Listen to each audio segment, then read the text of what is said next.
There are hedge fund managers making $1 million an hour. No, it's crazy, right? It's money everywhere. It's money in everything. I want to help you. Start your business today. Come join my royal family. Subscribe to Casino is the Name. Hey, yo, what's going on right now? You're watching Casino is the Name. And in this video, I wanted to talk to you guys about either A, owning your authority, or B, leasing on. All right. So, in case you don't know, I have my own authority. All right. So, there's a huge difference. All right. There's a huge difference between owning your own authority and leasing on. All right. Now, not saying that either is better, because I think that would depend on your personal situation and what you want. Right. Now, I'm not a driver. I don't have a CDL. I don't aspire to be a driver at any point in time in my life. For me, the way to go initially was by owning my own authority. Now, I do know people who still just have a truck and drivers and they don't own their own authority. They still just lease on to somebody else. And that's perfectly fine. I do think that, if you only got 1 or 2 trucks, 3 trucks, then maybe owning your own authority is not necessarily the best thing for you, because I don't know. It's a lot that comes with it. But at the same time, you have a lot of control when you own your own authority. Now, some companies may still offer a certain level of control, even though you may be leased on to them. Like, what I liked about owning my own authority was the ability to send my driver wherever he wanted to go. And I know there are some people who lease on who do the same kind of thing, where they just kind of dictate where they want to go. And other people say that they have to go where they're told to, kind of, or whatever. So that's one of those things. Like, I don't know. Like, I was in full control over where the loads would be booked or not booked, or I was actually on the phone talking to either the brokers or the dispatchers, or talking to the people who actually own the load, who was shipping. I was getting direct requests from companies to come pick stuff up and things like that. But I was in complete control, and there is a lot that goes into it, right? Like, leasing on, from my imagination, because I never leased on, right? But from my estimation, the stickers, probably the IRP tags, and all sorts of things like that would just be, I guess, given to someone who's leasing on, because it's going through another authority. But when it's yours, you're down there, trying to get those IFTA stickers and, pick up, get your IRP stuff taken care of and things like that. Like, you're the one on those websites logging that information in and calling the insurance company to get something added or whatever, like another piece of equipment added and things like that. It's a huge difference. There's a lot of stuff that's done for you already. A lot of people don't know about the drug consortium. I think I'm saying it right? Where you get drug tested. So when you have your own authority, you pay into that consortium, and it's kind of like a group of other, I guess it's like a group of other authorities who kind of monitor each other or something like that. And randomly or yearly, you have to do like a drug analysis, and they send the information for your driver to go get drug tested or whatever. But you have to maintain all of these driver files and all that kind of stuff or whatever. But it is all on you, So it is not just like driving for somebody else or driving under someone else's situation or whatever.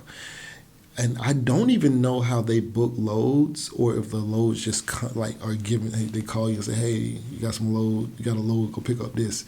I don't know how that works, because it was me doing it, and I don't know if it would have been like, say, if I don't know. I don't know how that works, right? Like, even if somebody leased on to me, I would still primarily the person like telling them, like, booking the loads even for them.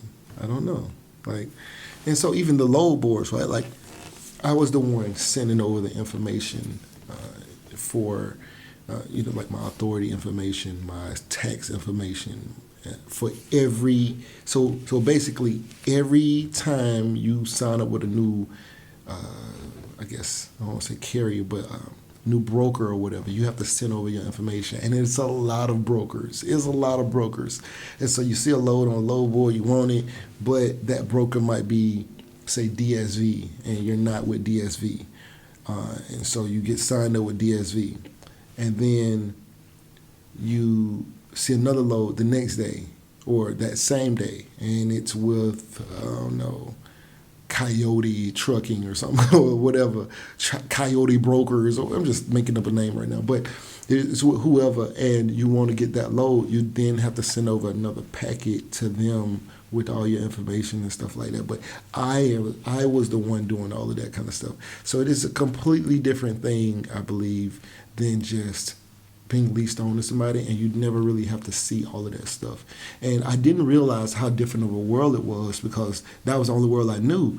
And when I was talking to someone who actually has 2 trucks, but when I started talking about, certain things, they had no idea, like what I was talking about. Like, they was like, oh, no, I don't know anything about that, And so I was like, oh, well, but they have a trucking company, but they're leased on to somebody else. So I imagine that being pretty nice in those certain regards. I just don't know as much about being leased on to somebody as, but I do know that, when you have the authority, like, you do a lot for the person who's leased on. But yeah, it's not difficult to start your own authority, but I know a lot of people go the other way. And even some people who have their own authority still sometimes may have a truck or 2 leased onto somebody else. It's just a lot that goes with everything. Like, in trucking, there's a lot of layers. But that's a lot of money in trucking too. So get it however you get it, get it how you live.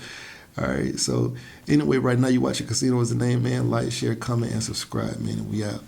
Hey, yo, what's going on right now? You're watching Casino Is the Name, and if you wanted to know how I started my trucking business, I have an ebook called Big Shot, Hot Shot Volume 1, Own Your Trucking Authority. It's a great book, 5-star reviews. The link will be in the description below. Go get that. Yeah. Beat me up, Scotty. Me and her together, we just count it up. Money on my mind, I can't get enough. Don't play with my money, you don't want no beef. Cause I come from the bottom, I come from the street. When she first saw me, she said, who is that? When a man saw me, he called me a threat. I'm the one that really live with a rap. They ain't never did it, they ain't really trap.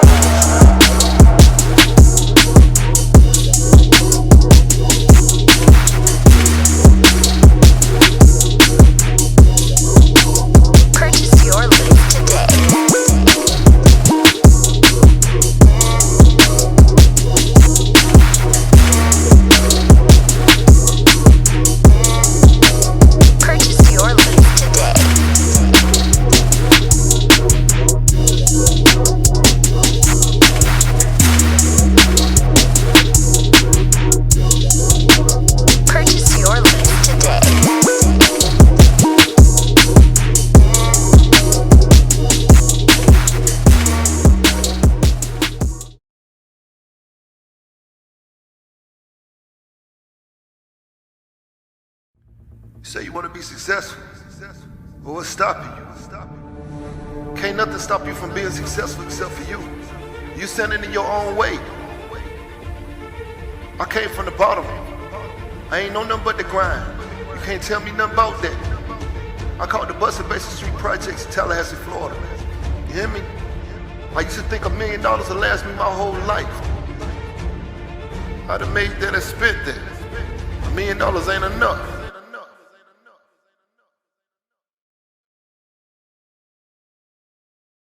There are hedge fund managers making $1 million an hour. You know, it's crazy, right?